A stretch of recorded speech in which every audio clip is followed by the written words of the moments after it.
नमस्कार दोस्तों मैं हूं कमल देव राय और आपने देखना शुरू कर दिया है आपका अपना चैनल द गाजीपुर।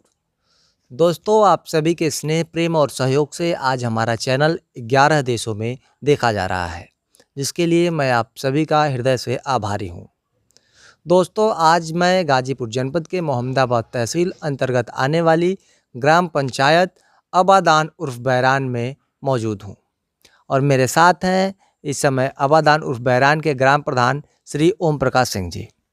ओम प्रकाश जी, सबसे पहले तो आपका स्वागत है। मैं द गाजीपुर न्यूज़ चैनल के तमाम दर्शकों का हार्दिक स्वागत, अभिनंदन और प्रणाम करता हूँ। प्रधान जी, आपसे ये जानना चाहेंगे कि लगभग 5 साल का कार्यकाल आप लोगों का पूरा होने जा रहा है, तो इस कार्यकाल की प्रमुख उपलब्धियां अबादान उर्फ बैरान के लिए ओम प्रकाश सिंह के कार्यकाल की क्या-क्या रहीं? सबसे पहले तो ब्रह्मदेव जी, मैं अपने इस ग्राम पंचायत आबादान उर्फ बैरान के ऐतिहासिक धरती पर आपके कदम पड़े, मेरे माध्यम से इसके लिए आपका स्वागत है, अभिनंदन है। आप मेरी 5 साल की उपलब्धियों के बारे में यदि जानना चाहते हैं तो मैंने बहुत कुछ किया है, अभी बहुत कुछ करना बाकी है, लेकिन मैं छोटे छोटे टॉपिक में आपको बताना चाहूँगा। 650 राशन कार्ड मैंने अभी तक यहाँ जारी करवाया है।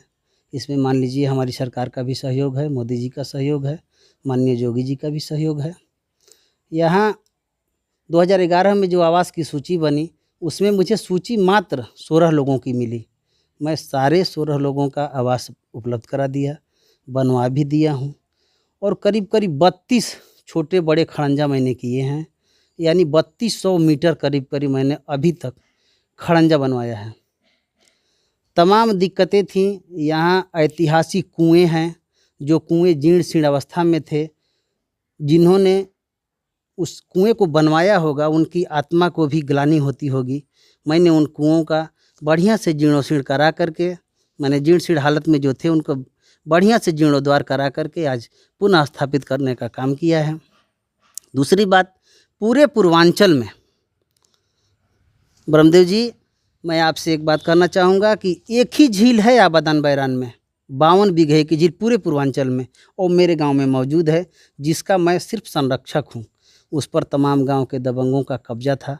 मैंने रेनू बोर्ड से लेकर के, हाई कोर्ट से लेकर के और कमिश्नरी यहाँ 29 बी यानी कि काशमाबाद तहसील में लड़ करके मैंने वापस गांव सभा में जुड़वाने का काम किया है। ये मेरी सबसे बड़ी उपलब्धि है। 100 सालों की लड़ाई हमारे पूर्वजों की थी, जो मेरे द्वारा इस लड़ाई को ख़त्म किया गया।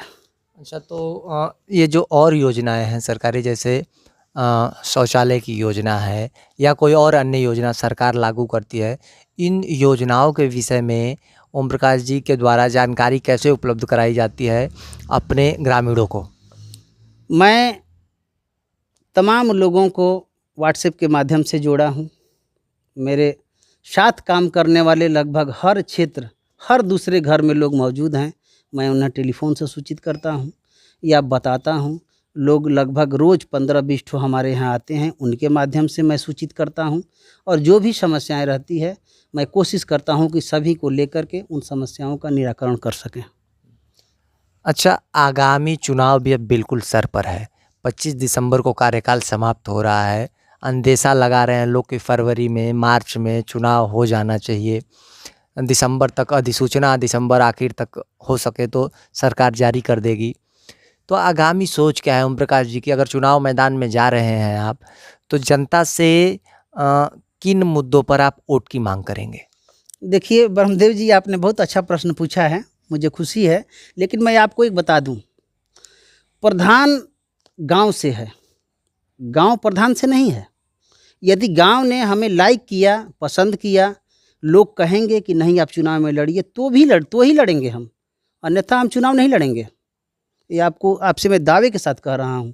लोगों को हमारी जो काम मैंने किया है बीते हुए समय में, यदि अच्छा लगा है, स्वयं लोग मुझे प्रेरित करेंगे कि नहीं प्रधान जी आप उस लायक हैं, खड़े हों तो खड़े होंगे, वरना हमें शौक़ नहीं है कि मैं प्रधानी करूं और लड़ूं।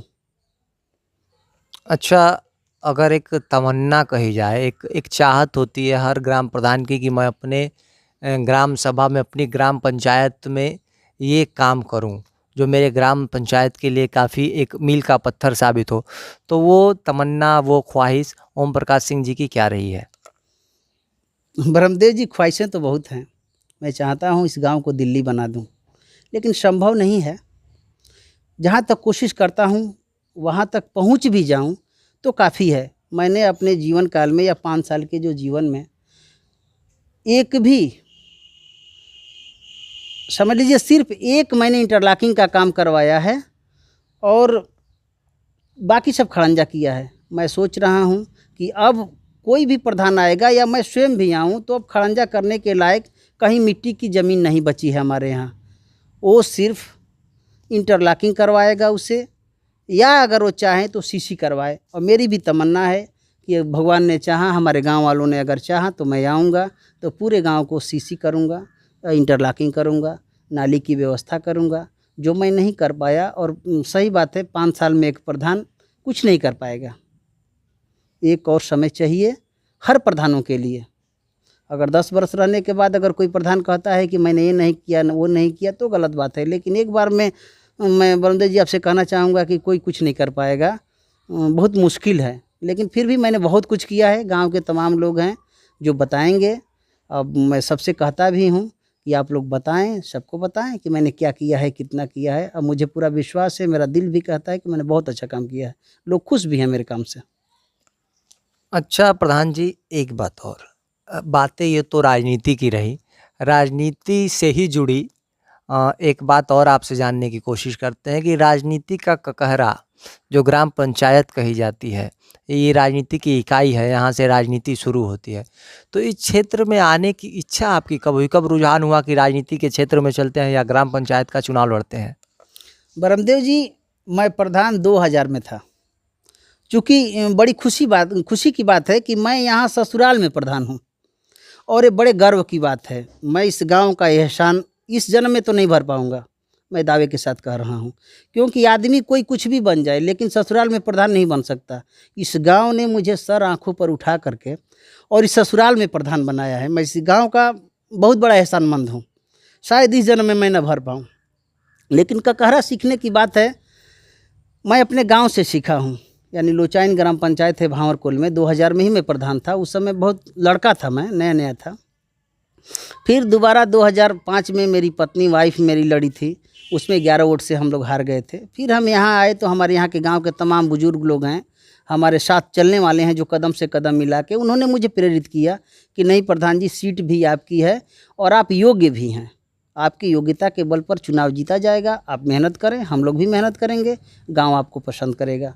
मैं खड़ा हुआ और मैं जीता और मैं दिल से कह रहा हूँ कि मैंने बहुत अच्छा काम किया। गांव के लोग भी कह रहे हैं। बस मैं आशा करता हूँ कि और अच्छा ही रहेगा आगे। तो माता पिता और लोगों का रुझान कैसा था जब आप पहली बार राजनीति के क्षेत्र में गए? सच पूछिए तो मेरे पिताजी आर्मी में हैं। सन 87 में रिटायर हुए थे। Army of the chief staff यानी जनरल साहब के साथ भी रहे, हेड क्लर्क रहे हैं। मेरे 2 भाई आर्मी में हैं, एक भाई रेलवे में है, उनका एक लड़का इंजीनियर है इस समय। तो मेरा परिवार तो राजनीतिक रूप से है ही नहीं। पिताजी नहीं चाहते थे कि मैं राजनीति में उतरूं, बहुत डर लगता था उनको राजनीति से। कहते कि नहीं, आर्मी वाले ख़ास तौर से राजनीति में नहीं उतरना चाहते हैं। लेकिन मैं सबको समझाया कि नहीं पिताजी, राजनीति आप जितना सोचते हैं उतनी गंदी नहीं है। लोग आज जोगी जी को गाली दे रहे हैं, लोग मोदी जी को दे रहे हैं, महात्मा गांधी को देते हैं, इंदिरा गांधी को देते हैं, तो उससे क्या हुआ? सूर्य को यदि कोई दीपक दिखाए तो क्या उसकी रोशनी कम हो जाएगी? ऐसा कुछ नहीं होने वाला है। और आप दिल पर पत्थर रखिए, मैं अच्छा काम करूंगा और किसी के आँख में खटकने वाला काम नहीं करूंगा। फिर वो तैयार हो गए। उन्होंने कहा ठीक है भैया, आप ये भी देख लीजिए। हमने देखा और मुझे खुशी है कि मैं इसमें सफल भी रहा।